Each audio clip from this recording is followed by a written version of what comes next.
선하심과 영광과 지혜와 공의와 진리가 영원하고 무한하고 불변하다라고 이렇게 이야기합니다. 그래서 여러분, 하나님의 존재, 하나님의 계심이 영원하고 무한하고 불변하니까 그 하나님은 어떤 분이세요? 무소부재하신 하나님이신 거예요. 하나님이 계시지 않은 곳이 없는 겁니다. 하나님의 지혜가 영원하고 무한하고 불변해요. 그래서 그 하나님은 어떤 하나님이세요? 전지하신 하나님이시죠. 하나님의 능력이 영원하고 무한하고 불변합니다. 그러니까 그 하나님이 어떤 분이세요? 전능하신 하나님이신 거예요. 그 하나님이 불변합니다. 하나님의 진리가, 하나님의 공의가, 하나님의 약속이 영원하고 무한하고 불변해요. 그러니까 그 하나님은 어떤 하나님이십니까? 신실하신 하나님, 변함이 없으신 하나님이다라는 것이에요. 그래서 여러분, 전지전능, 무소부재, 이 말들은 아무데나 갖다 붙이는 말이 아니라 하나님에게만 붙이는 말입니다.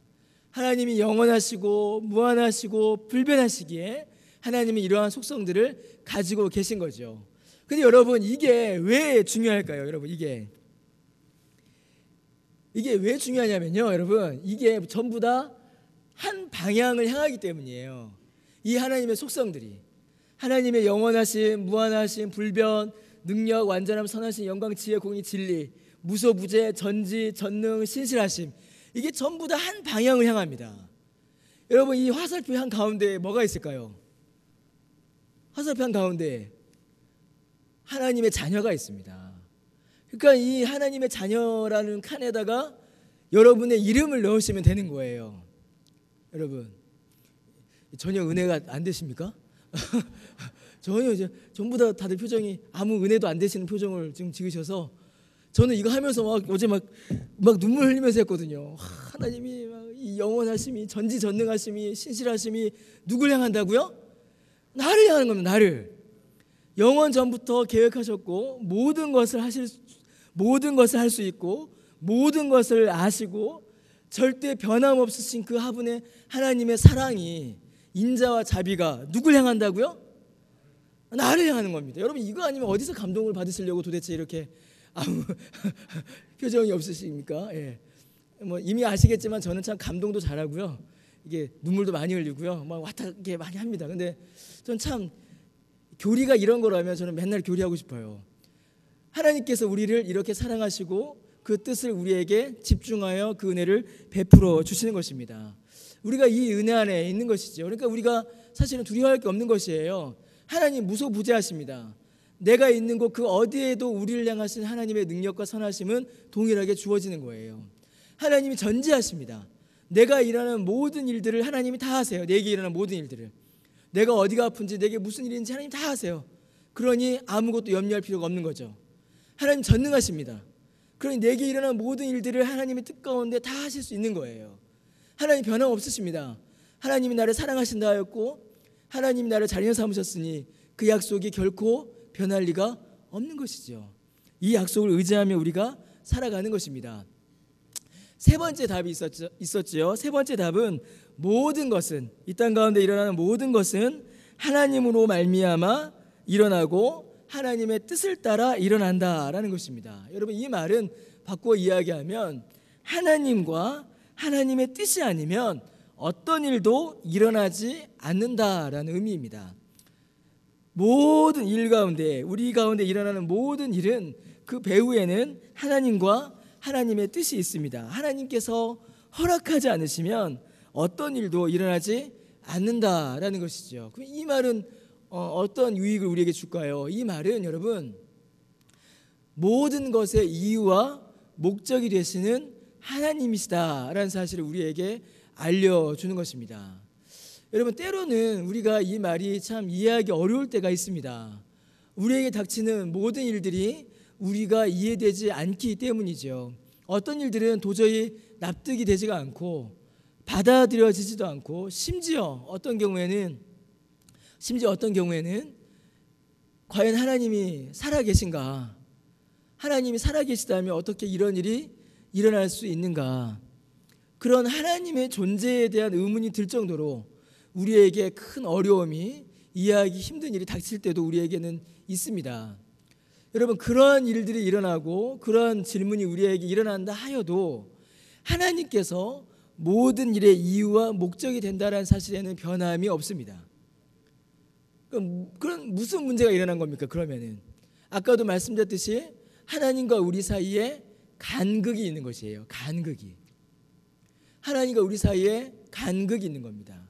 그래서 우리는 지금 일어난 지금의 일만을 보고 이해하고 판단하고 분석하고 결정하지만 하나님께서는 우리의 과거와 현재와 미래의 모든 일들을 하나님께서 이끌어 가시고 하나님께서 붙잡고 계신다라는 것입니다.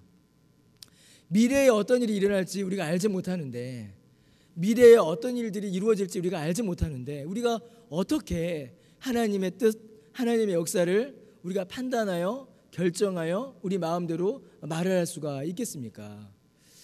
여러분, 제가 또 제 얘기입니다. 할 얘기 없으니까. 제가 2008년에 강변교회 부교육자로 제가 올 뻔했었습니다. 이미 아시죠? 모르시나요? 예. 제가 원래 2008년 11월인가요? 12월에 강변교회 부교육자로, 부목사로 제가 올 뻔했었습니다. 예. 저를 좀 빨리 보실 수도 있으셨어요? 예. 근데 그때 이제 어떻게 일들이 진행이 잘못되면서 제가 이제 강변교회 부교육자로 못 오고 다른 교회의 부교육자로 이제 가게 됐었습니다. 2008년 11월, 12월에요. 제가 강변교회 그때 못 오면서 제 마음이 어땠겠습니까? 어땠을까요? 제 마음이 강변교회 못 오게 되면서 예?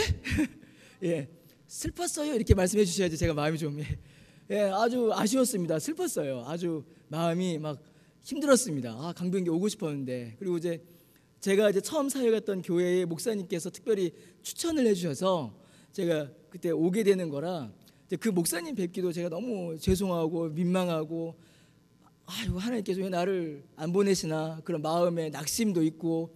그때 일산에 살았었거든요. 일산에서 강남까지 우리 허준 조사님 매주마다 오시는데 일산에 강남까지 허태성 목사님 뵈러 면접하러 여기까지 막 버스 타고 지하철 타고 오는데 얼마나 또 멉니까? 그 힘든 길을 오고. 그리고 이제 그때 강변교회에서 T라고 아시는 분 계실 것 같은데 그 신앙 공부하는 교재 세미나를 또 여기서 했었어요. 그때도 제가 왔었습니다. 그래서 막 그 비 맞으면서 여기까지 와서 그때 제가 황규민 장로님 그때 처음 뵀어요. 기억하시죠, 장로님? 그래서 같은 소그룹이 돼서 그때 이제 장로님이랑 이야기하고 뭐 그때 저한테 명함도 주시고 그러셨는데 그때 처음 만났습니다. 그런데 이제 제가 결국 못 온 거죠, 강변교회를. 그러니까 제 마음에 얼마나 큰 낙심과 또 슬픔과 아쉬움과 안타까움이 있었겠습니까?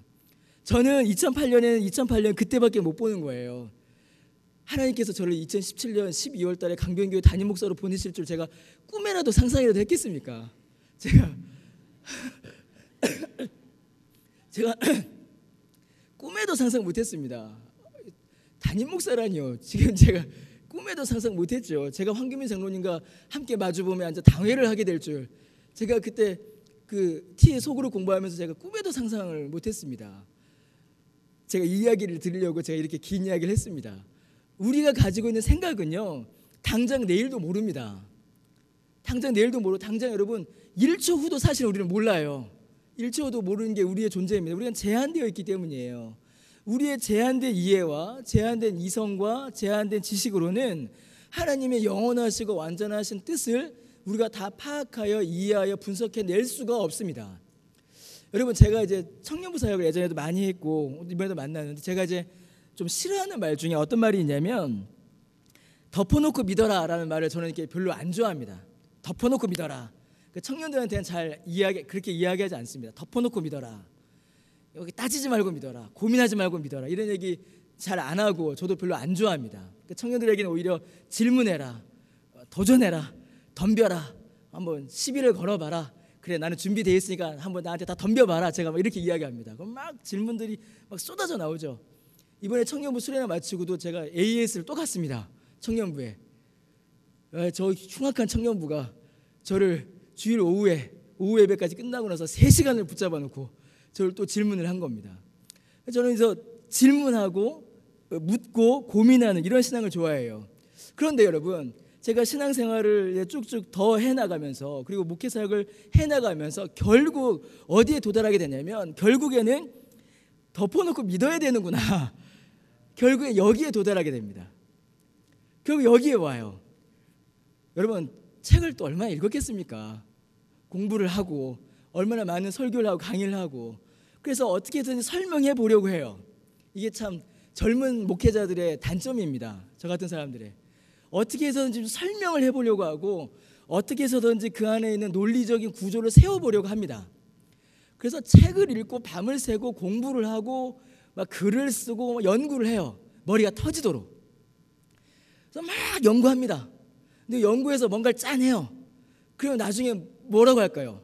다 끝나고 나면은 이제 제가 실제 있었던 경험입니다. 저기 역삼동 선릉에 있는 그 교회에서 막 열심히 가르쳤어요. 열심히 가르쳐 끝났습니다. 다 끝나고 나니까 은퇴하신 할머니 권사님 한 분이 딱 오셔서 한마디로 정리하시는 겁니다. 한마디로.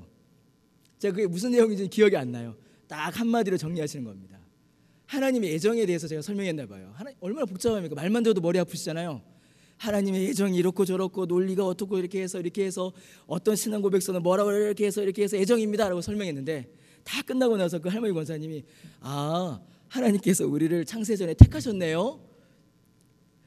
그러고 가시는 거예요. 그럼 제가 거기서 뭐라고 말하겠습니까? 제가 거기서 깨달았어요. 결국에는 여러분 덮어놓고 믿어라로 갑니다. 그런데 이게 믿음이에요. 우리가 이해되지 않고 우리가 받아들여지지 않고 우리가 판단되지 않고 우리가 도무지 우리의 지성으로 우리의 이해의 틀 안에 담을 수 없는 하나님을 우리가 어떻게 만나고 하나님 앞에 어떻게 가고 하나님을 어떻게 이해할 수가 있겠습니까? 믿음밖에는 방법이 없는 것이죠. 그래서 성경은 우리에게 계속하여서 믿음을 이야기하고 우리에게 계속 믿음을 가르칩니다. 하나님의 속성에 대해서 여러분 오늘 이렇게 쭉 제가 말씀을 드렸습니다. 결국 그 하나님의 속성은 하나의 답으로 가요. 우리가 이해할 수 없는 그 하나님이 우리의 이해의 능력으로 다 담을 수 없는 그 하나님이 나를 어떻게 하신다고요? 사랑하시는 겁니다. 나를 사랑하시고 나를 사랑하시니 그 아들이 죽기까지 예수 그리스도가 죽기까지 나를 사랑하셨고 성령 하나님께서 나에게 힘을 주셔서 능력을 주셔서 이 땅 가운데 살게 하시는 겁니다. 그래서 어떤 고백이 나올까요? 여러분 잘 보이시나요? 같이 한번 읽어보겠습니다. 자, 시작.